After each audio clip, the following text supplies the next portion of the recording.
लिफ्टाचेर आसल्यो. तिसरी ही जागा ही मोठी जागा, पूण गांवापासून खूप दूर असली.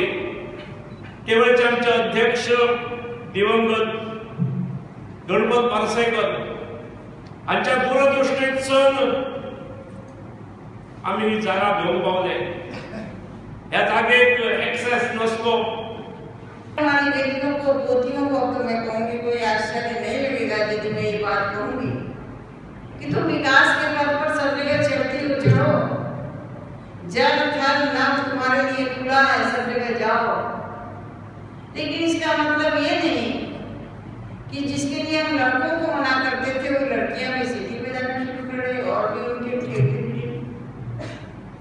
तो एक अनुभव ये भी आया था.